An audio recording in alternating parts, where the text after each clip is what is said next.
नमस्कार। जन उत्तराखंड में आप सभी का स्वागत है। मैं हूं प्रभात। सबसे पहले नजर हेडलाइंस पर।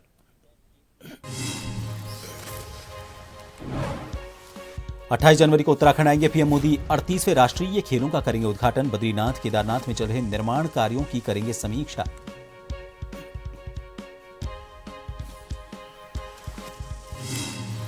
टनकपुर में बीजेपी प्रत्याशी के समर्थन में सीएम धामी ने की जनसभा। प्रबुद्ध जन सम्मेलन को किया संबोधित। कहा, डबल इंजन की सरकार में हो रहा विकास।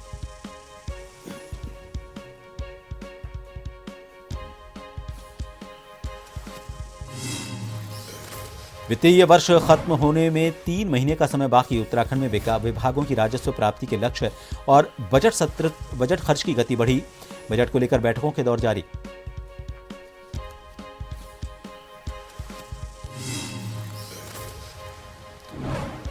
लक्सर में दिल दहलाने वाला हादसा। दादी के अंतिम संस्कार का सामान लेने जा रहे युवक को ट्रक ने कुचला। मौके पर ही मौत। विधायक ने परिवार को बंधाया ढांढस।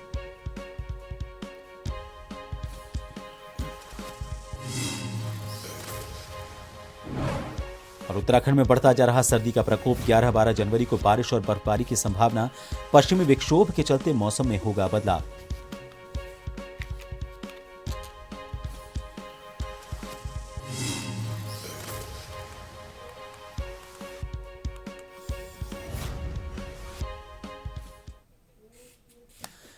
दिल्ली विधानसभा चुनाव के लिए पार्टी उम्मीदवारों की दूसरी सूची को अंतिम रूप देने के लिए प्रधानमंत्री नरेंद्र मोदी की मौजूदगी में भाजपा की केंद्रीय चुनाव समिति की बैठक हुई। 70 सदस्यीय दिल्ली विधानसभा के लिए 29 उम्मीदवारों की भाजपा की पहली सूची 4 जनवरी को जारी हुई थी। इसमें पूर्व सांसद परवेश वर्मा को नई दिल्ली सीट से पूर्व मुख्यमंत्री और आम आदमी सुप्रीमो अरविंद केजरीवाल के खिलाफ मैदान में उतारा गया। पार्टी ने एक अन्य पूर्व सांसद रमेश बिधूड़ी को कालकाजी से उम्मीदवार बनाया है, जहां से मुख्यमंत्री और आम आदमी पार्टी उम्मीदवार आतिशी मैदान में हैं। मोदी के अलावा गृह मंत्री अमित शाह और भाजपा अध्यक्ष जेपी नड्डा उम्मीदवारों के नामों को अंतिम रूप देने में सीईसी के अन्य सदस्यों में शामिल हुए।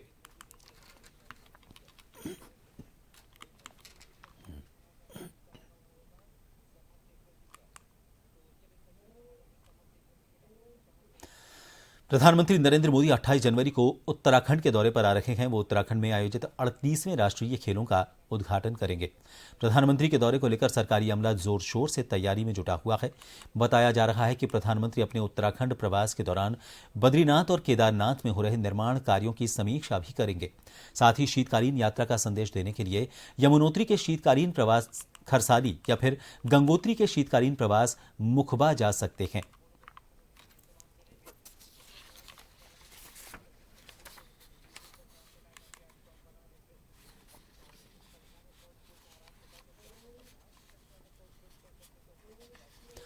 उत्तराखंड के नगरपालिका टनकपुर से चेयरमैन पद के भाजपा प्रत्याशी विपिन कुमार के पक्ष में प्रबुद्ध जन सम्मेलन हुआ।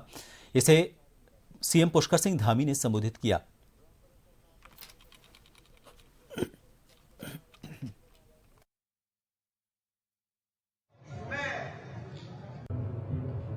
कोई पर्व ऐसा नहीं होता है, कोई कार्यक्रम ऐसा नहीं होता है, या कोई भी अवसर मुझे मिलता है तो मैं कोशिश करता हूं कि प्रत्येक माह आप सबके बीच में आऊं। 1 महीने में, 2 महीने में किसी न किसी कार्यक्रम के माध्यम से आप सबसे भेंट करूं। लेकिन आज चूंकि नगर निकाय के चुनाव प्रारंभ हो गए हैं, तो मैंने सोचा कि चूंकि मैं आप सबके आशीर्वाद से विधानसभा में यही चंपावत, यही टनकपुर, यहीं का मैं प्रतिनिधि हूं एक विधायक के रूप में। आप सबने मुझे बनाया है, तो मैंने सोचा कि सबसे पहले शुरुआत मां पूर्णागिरी के धाम से, मां शारदा के तट से, टनकपुर से करें। उत्तराखंड में निकाय चुनावों को देखते हुए आचार संहिता लगी हुई है, लेकिन आज कांग्रेस ने राज्य सरकार की कैबिनेट मंत्री पर आदर्श आचार संहिता के उल्लंघन का आरोप लगाया। दरअसल उत्तराखंड कांग्रेस के प्रदेश प्रवक्ता शीशपाल सिंह बिष्ट ने कहा कि उत्तराखंड सरकार की कैबिनेट मंत्री रेखा आर्य ने 7 तारीख को विधानसभा में समीक्षा बैठक के नाम पर खाद्य विभाग से संबंधित कई घोषणाएं की, जो चुनाव को प्रभावित कर सकती हैं। उन्होंने कहा कि यह आदर्श आचार संहिता का उल्लंघन है। उत्तराखंड में नगर निकाय चुनाव गतिमान है और आचार संहिता लागू है। आदर्श आचार संहिता का पालन करना प्रत्येक राजनीतिक दल के लिए अनिवार्य है, लेकिन सत्ता के मुझे नहीं लगता कि कोई नियम कायदे हैं। कैबिनेट मंत्री रेखा ने जिस तरीके से 7 तारीख को विधानसभा में समीक्षा बैठक के नाम पर तमाम घोषणाएं की हैं। उन्होंने खाद्य की दुकानों में आरक्षण की बात की है, उन्होंने राशन कार्ड धारकों को खाद्य तेल देने की घोषणा की है। ये आचार संहिता का उल्लंघन है। और 8 तारीख को भी उन्होंने समीक्षा बैठक के नाम पर जिस तरीके से आंगनवाड़ी कार्यकर्तियों की पदोन्नति, भर्ती और पेंशन से संबंधित घोषणाएं की हैं, ये चुनाव को प्रभावित करने वाली घोषणाएं हैं। और हमने इसकी शिकायत माननीय राज्य निर्वाचन आयोग से की है। राज्य निर्वाचन आयोग महोदय ने हमारी शिकायत का संज्ञान लिया है और कार्रवाई का भरोसा दिया है। उत्तराखंड में 23 जनवरी को होने वाले निकाय चुनाव के लिए प्रचार प्रसार तेज हो गया है। सभी प्रत्याशी जनता के बीच जाकर अपने लिए वोट की अपील कर रहे हैं, साथ ही जनता से वादे भी कर रहे हैं।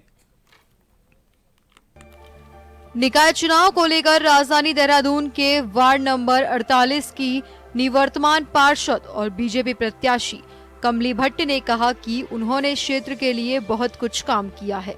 सड़क से लेकर साफ सफाई, बिजली और पानी की व्यवस्था अपने क्षेत्र में की है। उन्होंने ये भी कहा कि कोरोना के समय लोगों को बढ़ चढ़कर मदद की। साथ ही उन्होंने कहा उन्हें पूरा विश्वास है कि उनके काम को देखते हुए जनता एक बार फिर उन्हें अपना आशीर्वाद प्रदान करेगी। मेरे जो वार्ड में है, मैं जब 5 साल पहले यहाँ पर मैं आई हूँ तो मैंने बहुत काम किए हैं। जनता को पता है, क्षेत्रीय मेरे जनता को पता है, उनका अपार प्यार और स्नेह मुझे मिल रहा है, बड़ों का आशीर्वाद मुझे मिल रहा है। लगातार हम जनसंपर्क कर रहे हैं और सैकड़ों की महिलाएं मेरे साथ जनसंपर्क में हैं। और अब रही काम की बात तो मैंने यहाँ पर जाल लगाए हैं, सड़कें बनाई हैं, नाली बनाई है और विद्युत पोल लगाए हैं, LED लाइट लगाई है। मुख्य बात यह है कि जब कोरोना का समय था, ऐसी विपरीत परिस्थिति में लोग अपने घरों में थे और मैं प्रत्येक घरों में जाकर मैंने सैनिटाइजर कराया है। उत्तराखंड के चुनाव में मुख्य मुकाबला बीजेपी और कांग्रेस के बीच रहता है। वार्ड नंबर 48 की प्रत्याशी राधा नौटियाल ने निवर्तमान पार्षद पर क्षेत्र की अनदेखी का आरोप लगाते हुए कहा कि क्षेत्र में पानी, सड़क, साफ सफाई और बिजली की बहुत सारी समस्याएं हैं। कांग्रेस प्रत्याशी ने कहा अगर जनता उन्हें आशीर्वाद देती है तो वो सारी समस्याओं का निदान करेंगी। मुद्दे तो देखिए वार्ड 48 में भी वही हैं जो अन्य वार्डों में रहते हैं। मतलब गंदगी का है, नालियों का है और जो बिजली पानी का है, महिला सुरक्षा का है। ये सारे मुद्दों को लेके ही मैं यहाँ पे भी आगे बढ़ना चाहूँगी। जगह जगह जो है हम डोर टू डोर कन्वेंसिंग में गए हैं तो वहाँ हमें पता चला है कि मतलब रोडें जो है कहीं कहीं इतना गड्ढा हो रखा है कि मतलब जिसमें दुर्घटना का मतलब बहुत अति ये है कि संभावनाएं हो सकती हैं। नालियां आप घरों की देखेंगे, मतलब लोगों के घरों के बाहर ही नालियां ऐसे ओवरफ्लो हो रखी हैं कि लोग उससे बहुत परेशान हैं। बार बार पार्षद के शिकायत करने के बावजूद भी वो उनकी नहीं सुन रही हैं, तो लोग बहुत परेशान हैं। इस बार वो बदलाव चाहते हैं और बदलाव के रूप में वो कांग्रेस को ही भारी मतों से विजय बनाना चाहेंगे। वहीं हमने वार्ड नंबर 48 में आम जनता से क्षेत्र की समस्याओं के बारे में पूछा तो जनता का मिला जुला जवाब मिला। जहां कुछ लोग पार्षद के काम से खुश नजर आए तो वहीं कुछ लोग पार्षद के काम से नाखुश नजर आए। काम अच्छा है उनका, फिर भी कुछ रहा हुआ है कुछ पार्ट जो है ना। तो वार्ड में कुछ कुछ जगह ऐसा है कि जहाँ स्वीपर जो है टाइम से आना जाना इनका थोड़ा लेट लतीफ रहता है। और यहाँ पे जो कार्य है कुछ जगह तो नाली बन गई ऊपर की साइड में अपर बदरी से नीचे आकर के, लेकिन जो डाउन में है इस साइड में थोड़ा सा अभी काम रहा हुआ है। ये जो नाली है यहाँ पर बनाई गई है, यहाँ पर इससे हमें कोई लाभ नहीं है, कुछ भी नहीं। सारे के सारे लोग सफाई भी होती तो इसी में ही गंद करके जाते हैं। कबाड़ा सब इसमें फेंकते, पानी रुका रहता है, मच्छर इतने हैं कि पूछो मत। आम जनता को परेशानी हो रही है और प्लस हमें भी हो रही है साथ के साथ। काम तो हो रखा है और कुछ काम अभी होना बाकी भी है और भी उम्मीदें हैं। कुछ काम अभी भी बचे हुए हैं, कुछ काम हुए हैं। काम मतलब संतुष्टि पूर्वक हो रखे हैं काम, लेकिन अभी भी कुछ काम होने बाकी है। हमारे वार्ड में पहले तो सफाई थी और काफ़ी समय 1 साल से काफ़ी सफाई नहीं हो पा रही है। और हमारे सामने जो वार्ड है वो मतलब हफ्ते में दूसरे दिन सफाई होती है और हमारे वार्ड में सफाई नहीं हो पा रही है। इसी चक्कर में हम भी काफ़ी परेशान हैं। मेरे रेस्टोरेंट के सामने जितनी नालियाँ आप देख रहे होंगे, तो नालियाँ बहुत ज़्यादा गंदी हो पा रही है। चुनाव के समय सभी प्रत्याशी जनता से वादे करते हैं। जनता भी उनके वादों को सुनती है, उनको परखती है और उसके बाद अपना फैसला सुनाती है। अब देखने वाली बात होगी इन प्रत्याशियों के दावे को जनता किस रूप में लेती है और अपना क्या फैसला सुनाती है। उत्तराखंड में निकाय चुनाव का चुनाव प्रचार शुरू हो गया है। आज हम राजधानी देहरादून के वार्ड नंबर 48 में आए आम जनता और जो पार्षद हैं और जो पार्षद प्रत्याशी हैं उनसे हम बात किए। जहां एक तरफ बीजेपी की जो वर्तमान पार्षद हैं उनका कहना है कि उन्होंने क्षेत्र में बहुत अच्छा काम किया है, जिससे उन्हें पूरा भरोसा है कि वो इस बार भी चुनाव जीतेंगी, जनता को उन्हें आशीर्वाद मिलेगा। वहीं अगर कांग्रेस के प्रत्याशी की बात की जाए तो उनका कहना है कि क्षेत्र में कई सारी समस्याएं हैं जिनका हल नहीं हो पाया है। अगर जनता उन्हें आशीर्वाद देती है तो वो उनको हल करेंगी। वहीं अगर आम आदमी की बात की जाए, जनता की बात की जाए, तो हम इस वार्ड के बहुत सारे लोगों से बात किए तो लोगों की मिली जुली प्रतिक्रिया हमें देखने को मिली। कुछ लोगों को कहना है कि वार्ड के वो काम से संतुष्ट हैं, तो वार्ड में ऐसे भी बहुत लोग मिले जिनका कहना था कि वार्ड में साफ सफाई की बहुत कमी रही है और वे पार्षद के काम से संतुष्ट नहीं है। अपने सहयोगी आकाश के साथ मैं शैलेंद्र कुमार पांडे, जन टीवी, देहरादून। एक छोटे से ब्रेक के लिए यहां रुकेंगे। आप देखते रहिए जन टीवी।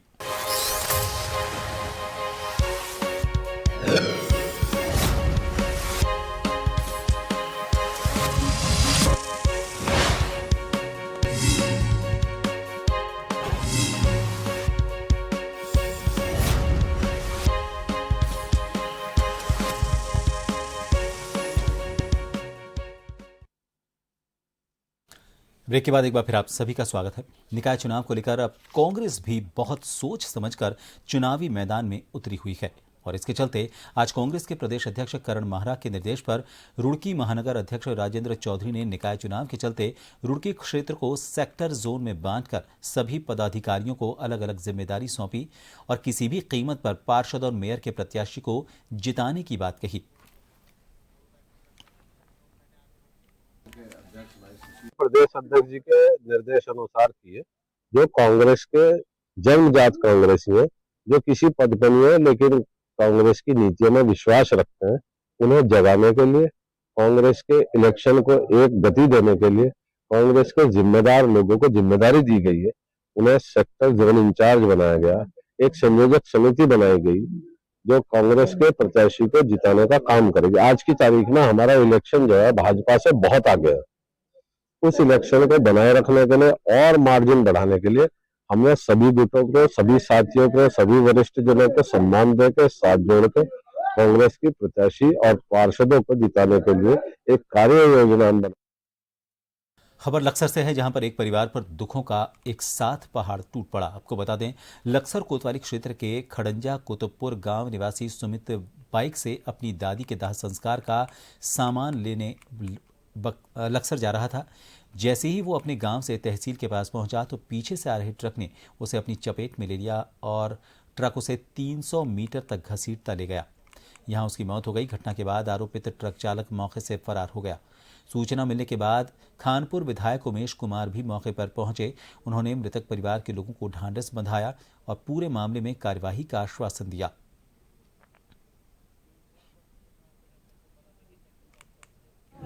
भाई था सुमित प्रजापति और सबसे दुखद बात यह है कि आज ही उसकी दादी की अर्थी घर में तैयार थी शमशान जाने के लिए और ये बच्चा कुछ सामान लेने के लिए लक्सर जा रहा था।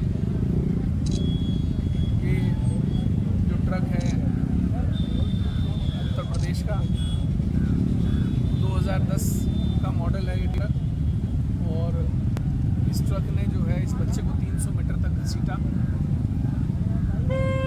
लक्सर क्षेत्र में आए दिन लगातार दुखद घटनाएं घट रही हैं। अभी इस रोड पे थोड़ा सा आगे पंडितपुरी के कुड़ी भगवानपुर के दो बच्चे 25-25 साल की उम्र के खड़ी गाड़ी में टकरा जाने से उनकी दोनों की दर्दनाक मौत हो गई।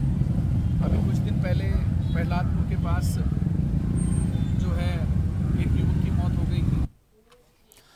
हाईकोर्ट के सख्त रवैये और कड़ी टिप्पणी पर हरकत में आई सरकार ने बागेश्वर के जिला खान अधिकारी को तत्काल सस्पेंड कर दिया है। वहां नए खनन अधिकारी की नियुक्ति भी कर दी गई है। खनन में लगी सभी मशीनें सीज की जाएंगी। सरकार ने खड़िया खनन के लिए नई एसओपी भी जारी कर दी है।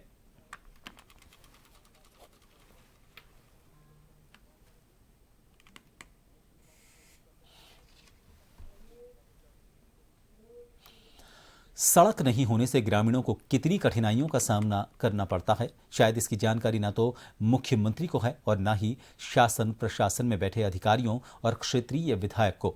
घटना आदर्श जिला चंपावत के लोहाघाट विधानसभा क्षेत्र की है। यहां गुरुवार की देर रात सीमावर्ती गांव मौड़ा की रहने वाली रेखा देवी की अचानक तबीयत खराब हो गई। गंभीर रूप से बीमार महिला की जान बचाने के लिए रात में ही गांव के युवा डोली के सहारे 3 किलोमीटर खड़ी चढ़ाई और खतरनाक पैदल रास्तों को पार कर रेखा देवी को पोखरी सड़क तक लेकर आए।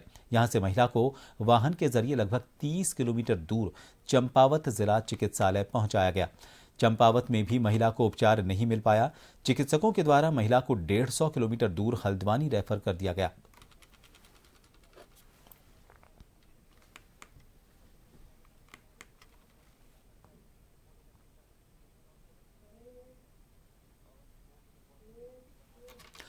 उत्तरकाशी के वाइब्रेंट विलेज योजना के तहत हर्षिल घाटी के 4 बुग्याल और ट्रैक को विकसित किया जाएगा। इसके लिए केंद्र सरकार की ओर से 3 करोड़ की धनराशि स्वीकृत कर दी गई है। आपको बता दें, जल्द ही वन विभाग की ओर से इस पर काम शुरू कर दिया जाएगा। ये चारों बुग्याल और ट्रैक रूट विकसित होने से साहसिक के साथ ही धार्मिक पर्यटन भी इससे बढ़ेगा। इसके साथ ही वाइब्रेंट विलेज योजना के तहत केंद्र सरकार की ओर से पहले चरण में शिक्षा सहित ऊर्जा, पर्यटन और वन विभाग की योजनाओं को वित्तीय स्वीकृति मिल गई है।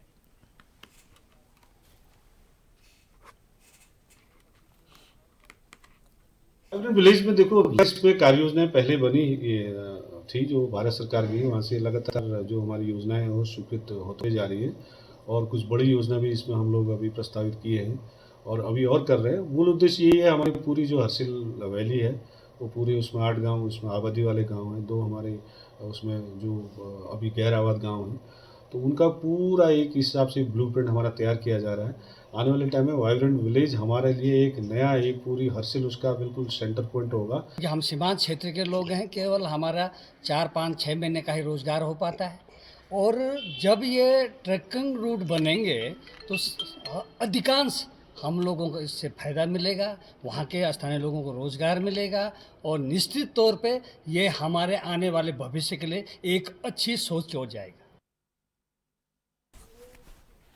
लोहाघाट के सुई क्षेत्र के गलचौड़ा क्षेत्र में गुलदार की दहशत बरकरार है।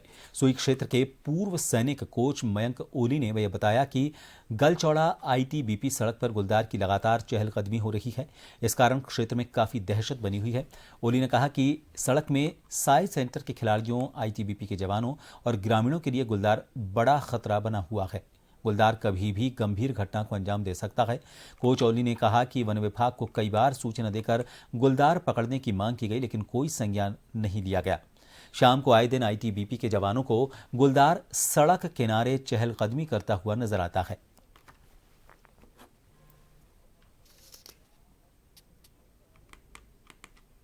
विगत 1 वर्ष से जो है बाघ का आतंक हमारे क्षेत्र में, सुई क्षेत्र में हो रहा है। हालांकि नुकसान अभी तक इतना कुछ हुआ नहीं, लेकिन 1-2 गायों को अभी तक उसने मारा है और आने वाले समय में, क्योंकि रोज के रोज हमारे जो छमनिया स्टेडियम क्षेत्र का जो रोड है वहाँ पे उसकी दहशत काफ़ी ज़्यादा दिन पर दिन बढ़ रही है, तो वहाँ पे खेलो इंडिया सेंटर है, साथ ही स्टेडियम में काफ़ी बच्चे दिन रात तैयारी करने आते हैं, तो एक गाँव वालों के लिए और बच्चों के लिए खतरा बना हुआ है। मैं वन विभाग से यही अपील करूंगा कि पिंजरा लगाकर जल्द से जल्द बाघ को पकड़ने की कार्रवाई की। रामनगर वन प्रभाग के देचोरी रेंज के अंतर्गत पड़ने वाले क्यारी गांव के निवासी भुवन चंद बेलवाल का शव आज सुबह जंगल से वन विभाग और ग्रामीणों की टीम ने बरामद किया। बुजुर्ग का शव जंगल के शुरुआती पॉइंट से करीब 8 किलोमीटर अंदर मिला। वन विभाग ने ग्रामीणों के जंगल जाने पर रोक लगा दी है। आपको बता दें कि रामनगर वन प्रभाग के देचौरी रेंज के अंतर्गत पड़ने वाले क्यारी गांव के बुजुर्ग भुवन चंद्र बेलवाल को दोपहर से जंगल से ढूंढा जा रहा था, जिस क्रम में वन विभाग द्वारा ग्रामीणों के साथ मिलकर सर्च ऑपरेशन चलाया जा रहा था। इसमें देर रात तक ये सर्च ऑपरेशन जारी रहा। रात ज्यादा होने के बाद आज सुबह फिर से सर्च ऑपरेशन शुरू किया गया, जिसमें इस ऑपरेशन के तहत उनका क्षत विक्षत शव जंगल के स्टार्टिंग पॉइंट से करीब 8 किलोमीटर अंदर बरामद हुआ। शव मिलने की सूचना पर वन विभाग के साथ ही प्रशासन की टीम, डीएफओ दिगंत नायक, एसडीएम राहुल शाह, तहसीलदार कुलदीप पांडे और रेंजर ललित जोशी सहित वन और प्रशासन के अधिकारी मौके पर पहुंचे। क्यारी में कल जो हादसा हुआ है, कल देर शाम 5:30 बजे हमें सूचना मिली, तो हमारा टीम गांव वालों के साथ मिलकर पूरा रेस्क्यू ऑपरेशन चलाया, लेकिन 9:30 बजे तक कोई सफलता नहीं मिली थी। तो इस कारण हम उसको स्थगित करना पड़ा, क्योंकि जो हमारे साथ गए थे उनका भी मतलब सेफ्टी बहुत इंपॉर्टेंट होता है। तो और आज सुबह फिर से 6:30 बजे पूरा टीम को बुला लिया गया था। विलेजर्स के साथ हमने फिर से खोजबीन स्टार्ट किया। तराई वेस्ट, कॉर्बेट और हमारा फायर सर्विसेज की टीम भी साथ आए थे, और लगभग अभी 12 बज रहा है, तो अभी बॉडी रेस्क्यू हुआ है, बॉडी मिली है और उसको अभी नीचे हम गांव की तरफ ले आए, और अभी ये भी आ रहा है, हमारा एम्बुलेंस और मेडिकल टीम यहीं पे आ रहे हैं। ऑन द स्पॉट पोस्टमार्टम करके आगे की कार्रवाई किया जाएगा। और ये जो टाइगर है, इसको हम पहले आइडेंटिफाई करेंगे, और उसके साथ साथ ये, क्योंकि 5-6 किलोमीटर अंदर था, यहाँ बहुत सारे टाइगर्स भी है, तो कौन सा टाइगर आइडेंटिफाई भी करना पड़ेगा। उसके साथ साथ हम इसको रेस्क्यू करने के लिए परमिशन के लिए भी भेज देंगे। एक बार फिर करेंगे इस वक्त की हेडलाइंस का। 28 जनवरी को उत्तराखंड आएंगे पीएम मोदी। 38वें राष्ट्रीय खेलों का करेंगे उद्घाटन। बद्रीनाथ केदारनाथ में चल रहे निर्माण कार्यों की करेंगे समीक्षा।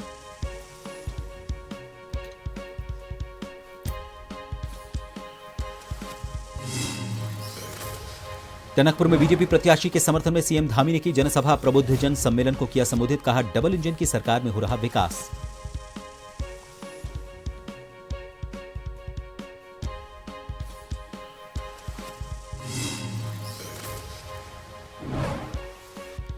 वित्तीय वर्ष खत्म होने में 3 महीने का समय बाकी। उत्तराखंड में विभागों की राजस्व प्राप्ति के लक्ष्य और बजट खर्च की बढ़ी गति। बजट को लेकर बैठकों के दौर जारी।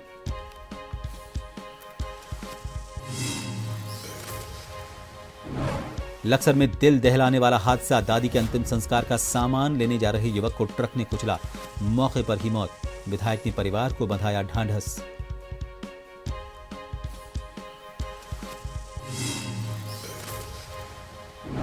और उत्तराखंड में बढ़ता जा रहा सर्दी का प्रकोप। 11-12 जनवरी को बारिश और बर्फबारी की संभावना। पश्चिमी विक्षोभ के चलते मौसम में होगा बदलाव।